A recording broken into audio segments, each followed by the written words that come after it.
First of all, we need to remove the end spacers. Then, once we've got the spacers removed, remove the freehub by gripping it, pulling it off. Now do be careful, there is a washer in there that sometimes can stick to there, so we mustn't lose that.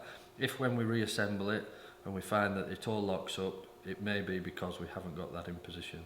And to remove the washer, you just gently pick it away. Now I appreciate this is a brand new hub we're working with, and it may be the case that there is some dirt in there which obviously we're going to clean out. But then we take the hub, rest it on your hub support tool, and then we just gently tap the axle through, which in turn will leave only one bearing left in your hub shell, and then we will have the seal, which will automatically have been knocked out on the axle with the bearing. To then we take that, your drift, and gently tap. Now it's good to move your drift across to the opposite side so you're knocking it even. Don't keep knocking on one side of the bearing, and just gently tap it out. That's it. And that will leave your hub totally empty. Now we're going to show you how to strip down the freehub. Firstly, if you can just bend the seal over and run your fingers round, and that flicks off. Now this is sided. As you can see, there's a step on the inside which when we come to refitting goes on in that direction, so it's the smooth step to the outside. And then we can remove all the pawls,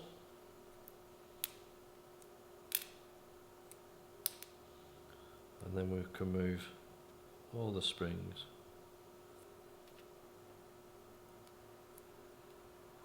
You just got to watch they don't stick to your fingers.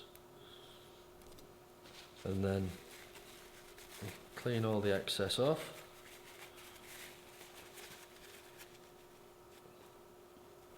And then get a screwdriver and clean in all the seats. Once we have the springs removed, we then take the drift, and you're making sure you're getting it on the outer edge of the bearing on the outside. Gently tap it and just rock your drift across to the other side, making sure you're still on the inside of that bearing and not on the inside of one of the others. And gently making sure it's nice and even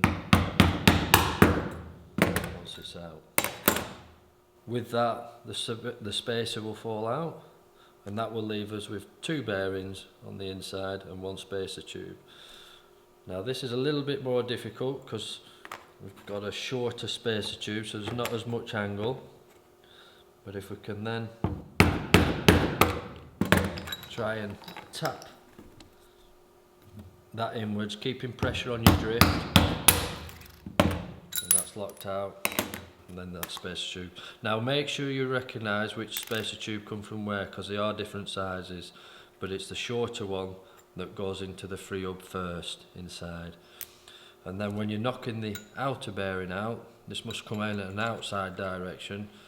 You've almost to hold it in your hand. It won't be mega tight, but rotate your drift again, and knock it out in your hand, and trying to grip it at the same time.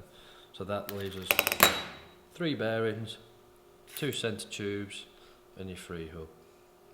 Now when refitting your bearings, once you've cleaned everything out, all nice and clean in there, you sit your new bearing inside. Now this is the actual Pro 3 rear bearing press tool, which has a step on the outside, which is what allows the bearing to press in properly. Now I appreciate you may not have these tools, but if you've something that will press on the outer edge of the bearing, then it won't damage the inside. Just make sure it's flat across and no curved edges where it might sit in the seal. So if you can sit that in position, then take the rest of the Pro 3 bearing press tool and gently tap it. You may hear that there is a slight tone change when you're knocking it inside, and that's when you know it's home. So then we take the shorter spacer of the two spacers. Again, rest the bearing, and always try and feed them in with your fingers as much as you can.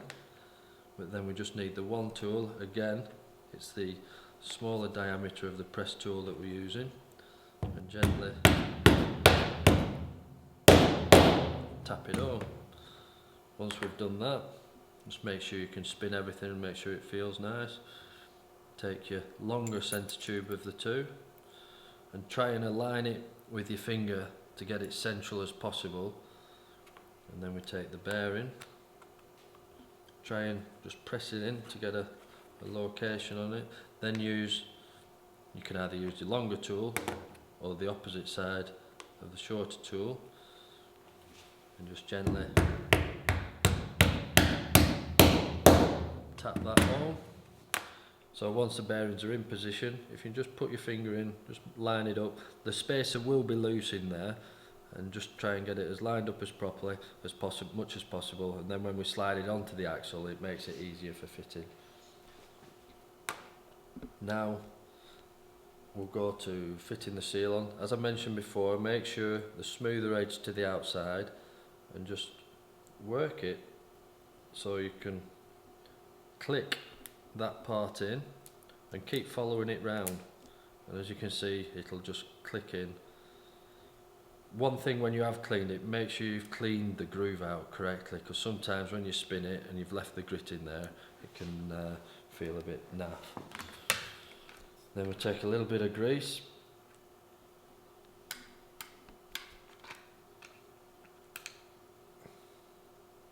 grease the pivots where the springs and the pawls will sit.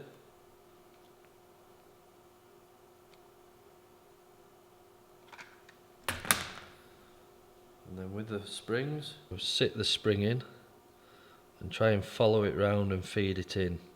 Don't try and force it, just sit it in, follow it round.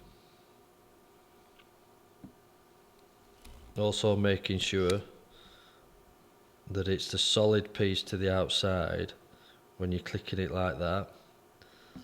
And then we'll sit the pawls in. And what I generally do is try and hold it like that with a screwdriver, push your spring in and push it down. So it's sit it in, push the spring and push down.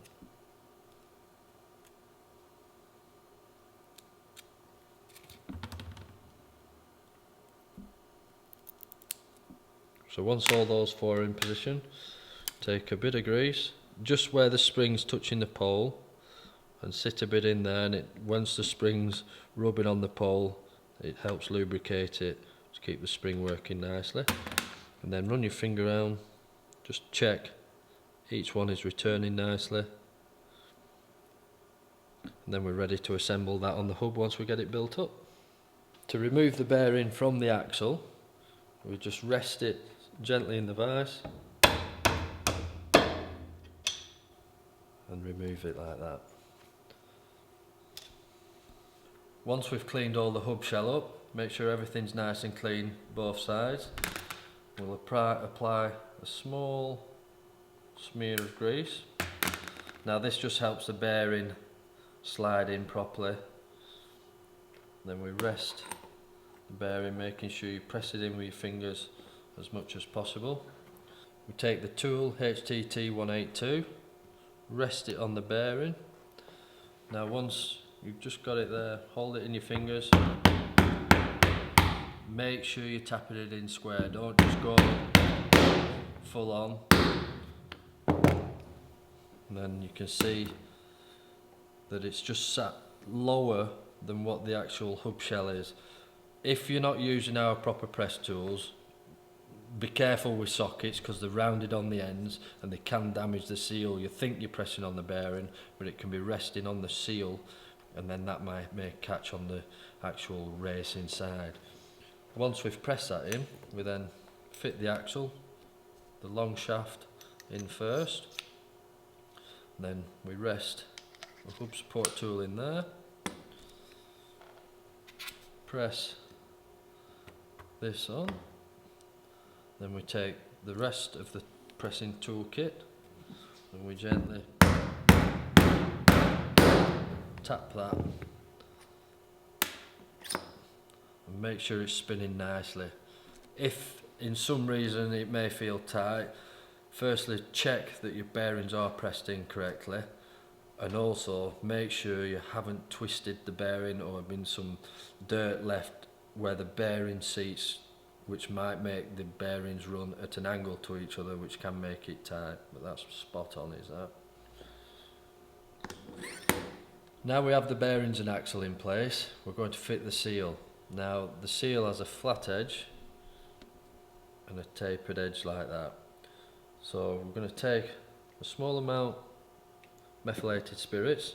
This is purely to help it slide in, but then once it's in position, the methylated spirits will dry and grip nicely in the shell. If we grease it and then afterwards grease in there and fit the spacer, we have a chance it hydraulics the seal back out. So we'll just leave that to dry and we'll carry on with the rest of the process at this side. Now the grease we use is a Mobile Hex HP 222, and what we do is just fill the ratchet teeth, nothing more. If you can get your finger in and just smear it round, possibly a little bit more in that.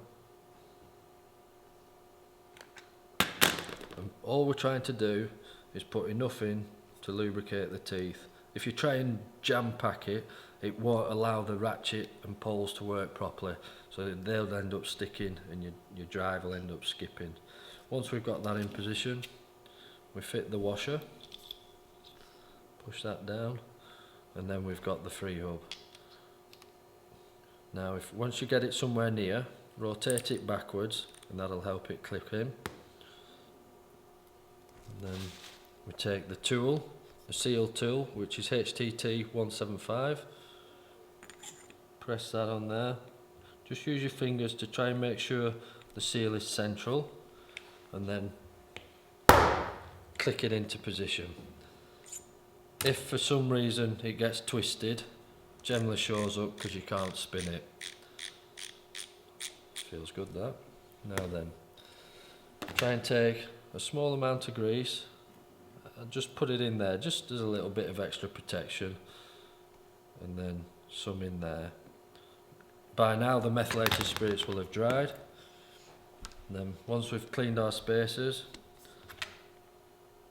a little bit of grease on the outer edge, just smear it around, because sometimes the seal can dry out and you may think that the bearings feel tight, but it might just be simply that spacer on there and the seal that needs lubricating.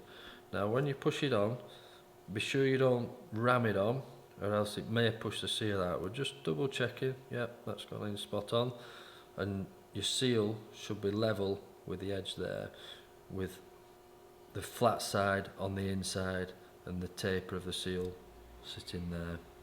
Then we'll take the drive side bearing, spacer, sorry, sit that in there, and that's your complete Pro 2 Evo hub rebuilt, ready to ride.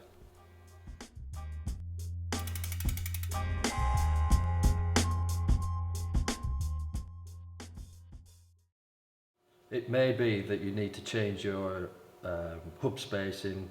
Maybe you need 10mm, 12mm or 142, maybe you've purchased a new bike, and all you simply need to do is remove your existing spacers, say it's 12mm, and fit the spacers there. Make sure you've greased them first just to help them slide in on the O-ring on the inside and the outside, but then you've no need to change the axle, and this is why the Pro 2 Evo is so much better, because we don't have to change the axle internally, just a simple spacer change.